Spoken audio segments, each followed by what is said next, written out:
नमस्कार दोस्तों, स्वागत है आपका हमारे चैनल पर। अगर आपको भी दिन भर की थकान के बाद कुछ सुकून भरी कहानियां सुनना पसंद है, तो आप बिल्कुल सही जगह पर आए हैं। तो आज की कहानी शुरू करने से पहले आराम से लेट जाइए, मोबाइल की रोशनी धीमी कर लीजिए और खुद को इस कहानी में खो जाने दीजिए, क्योंकि ये सिर्फ एक कहानी नहीं है, बल्कि एक एहसास है। तो चलिए शुरू करते हैं आज की कहानी। नीलगिरी हाई स्कूल की उस पुरानी विंग के गलियारों में सन्नाटा इतना गहरा था कि हवा के चलने की आवाज़ भी किसी भारी जंजीर के खिंचने जैसी सुनाई दे रही थी। रात के 11:15 बज रहे थे और फेयरवेल की सारी चकाचौंध, संगीत और रोशनी अब एक धुंधली याद बनकर पीछे छूट चुकी थी। भारी लोहे का मेन गेट बाहर से पूरी तरह लॉक था और सौरभ, आदित्य, पूर्वी और अविरल अब उस वीरान इमारत के कैदी बन चुके थे। सौरभ ने अपनी टॉर्च की कांपती रोशनी धूल भरी दीवारों पर डाली, जहां सालों पुरानी तस्वीरों के चेहरे अंधेरे में किसी को घूरते हुए महसूस हो रहे थे। आदित्य ने अपना चश्मा नाक पर टिकाते हुए धीमी और संजीदा आवाज में कहा कि घबराने से कुछ नहीं होगा। कैंटीन की पुरानी खिड़की शायद खुली हो और वहां तक पहुंचने का इकलौता रास्ता इस 1998 ब्लॉक यानी पुरानी विंग से होकर ही जाता था। पूर्वी ने अपने कंधों को सिकोड़ लिया। वहां की हवा में एक अजीब सी सीलन और बरसों पुरानी खामोश चीखें दबी हुई महसूस हो रही थीं। अविरल, जो शुरू से ही पूर्वी को पसंद करता था, उसने माहौल को थोड़ा हल्का करने के लिए एक फीकी सी मुस्कान के साथ कहा कि जब तक उसका हाथ मजबूत है, किसी भूत की मजाल नहीं कि वो उनके पास फटक जाए। पूर्वी ने बस एक फीकी मुस्कुराहट दी, क्योंकि उसे महसूस हो रहा था कि कोई पीछे से उसके बालों को छू रहा है, लेकिन मुड़ने पर वहां सिर्फ गहरा अंधेरा था। जैसे ही उन्होंने उस गलियारे के बीचों बीच कदम रखा, अचानक तापमान इतनी तेजी से गिरा कि उनकी सांसें भाप बनकर हवा में दिखने लगी। पैरों के नीचे सूखी लकड़ी के चटकने की आवाज़ें गूंज रही थीं, पर तभी एक बंद क्लासरूम का भारी दरवाज़ा अपने आप चर्र की आवाज़ के साथ पूरी तरह खुल गया। सौरभ रुक गया। उसकी टॉर्च की रोशनी सीधे अंदर गई, जहां का नज़ारा किसी भयानक सपने जैसा था। क्लासरूम की सारी डेस्क और कुर्सियां जमीन पर नहीं, बल्कि छत से बिल्कुल उल्टी लटकी हुई थीं, जैसे वहां गुरुत्वाकर्षण का कोई वजूद ही ना हो। आदित्य की तर्क शक्ति अब जवाब देने लगी थी। वो धीरे से बड़बड़ाया कि ये भौतिकी के नियमों के खिलाफ है। यहाँ कुछ ऐसा है जिसे हमारा दिमाग समझ नहीं पा रहा। तभी अचानक फर्श पर एक पुराना ग्रुप फोटो का फ्रेम गिरा, जिसका कांच चकनाचूर हो गया। वो 1998 के बैच की फोटो थी। अविरल ने कांपते हाथों से उसे उठाया और टॉर्च की रोशनी डाली। फोटो में सबसे किनारे एक लड़का खड़ा था, जिसका चेहरा हूबहू अविरल जैसा था। बस उसकी आंखों की जगह दो गहरे और काले खाली गड्ढे थे। उस फोटो के पीछे लाल स्याही से लिखा था, वो वापस आएगा। दहशत तब अपने चरम पर पहुंच गई जब अंधेरे कमरे के ब्लैक बोर्ड पर चौक से खुद ब खुद कुछ लिखा जाने लगा। जगह खाली करो, अब तुम्हारी बारी है। पूर्वी की चीख निकल गई, क्योंकि उसने देखा कि दीवार पर उसकी परछाई उससे अलग होकर अविरल के गले की तरफ धीरे धीरे हाथ बढ़ा रही थी। सौरभ चिल्लाया कि ये सब हमारे डर का फायदा उठाकर दिखाया जा रहा है, हमें रुकना नहीं है। चारों ने एक दूसरे का हाथ लोहे जैसी पकड़ के साथ थाम लिया और उस लंबे, कभी न खत्म होने वाले कॉरिडोर में पागलों की तरह दौड़ने लगे।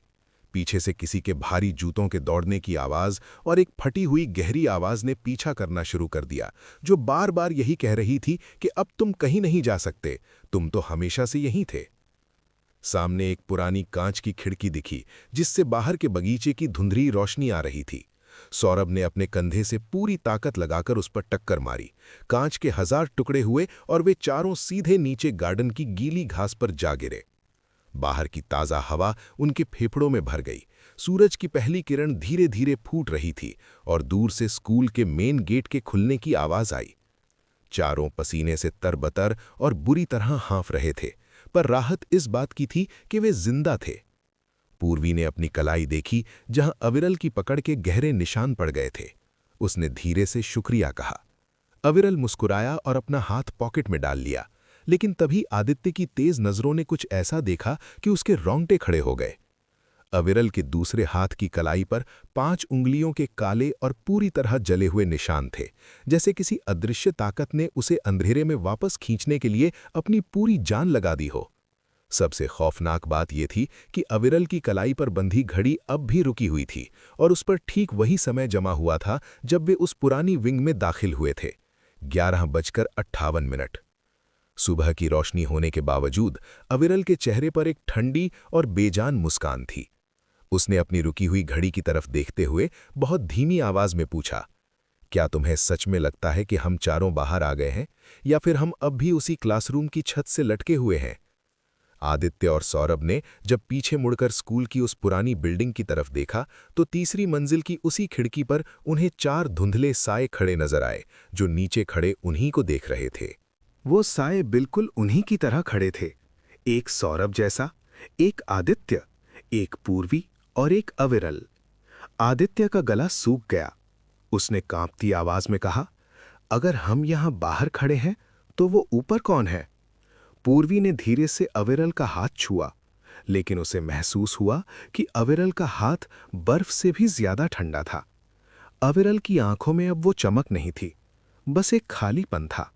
वो लगातार अपनी उस रुकी हुई घड़ी को देख रहा था जिसकी सुइयां अब भी 11:58 पर जमी हुई थीं। अचानक स्कूल की उस पुरानी बिल्डिंग से एक जोरदार घंटी बजने की आवाज आई, वैसी ही घंटी जो सालों पहले स्कूल की छुट्टी के वक्त बजती थी। हमें यहां से भागना होगा, अभी! सौरभ चिल्लाया और उसने पूर्वी का हाथ पकड़कर गेट की तरफ दौड़ना शुरू किया। लेकिन जैसे ही वो गेट के पास पहुंचे, उन्हें एहसास हुआ कि वो जितनी तेज दौड़ रहे थे, गेट उतना ही दूर होता जा रहा था।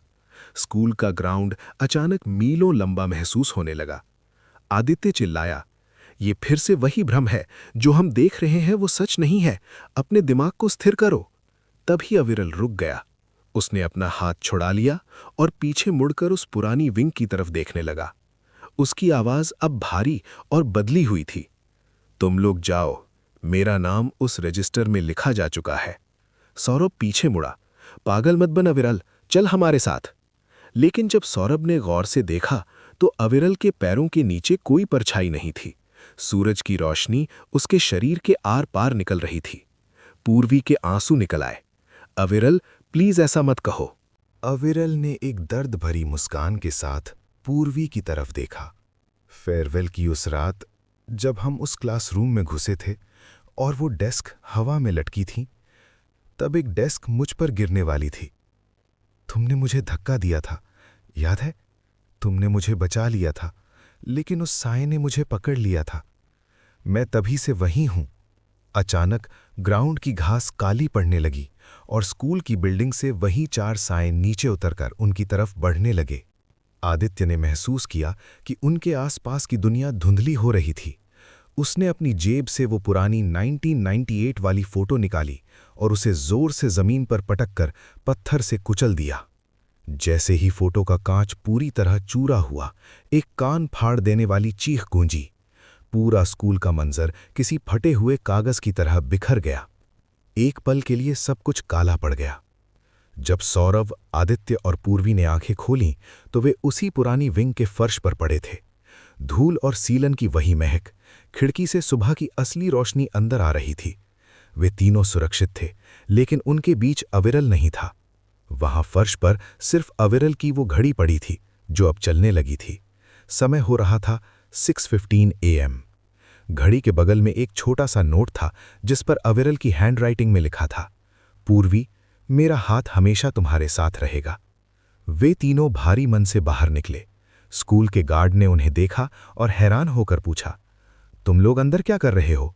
और तुम्हारा वो चौथा दोस्त कहाँ है जो कल रात तुम्हारे साथ अंदर गया था? आदित्य ने कुछ कहना चाहा, लेकिन पूर्वी ने उसे रोक दिया।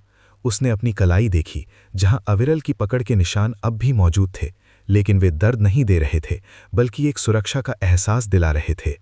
सालों बाद जब भी कोई उस पुरानी विंग के पास से गुजरता है, उसे एक लड़के के हंसने की आवाज सुनाई देती है। लोग कहते हैं कि वो अवी है, जो आज भी अपने दोस्तों के लौटने का इंतजार कर रहा है। और पूर्वी, वो आज भी अपनी कलाई पर वो पुरानी रुकी हुई घड़ी पहनती है, क्योंकि उसे पता है कि चाहे कुछ भी हो जाए, उस अंधेरे गलियारे में कोई है जो आज भी उसका हाथ थामे खड़ा है।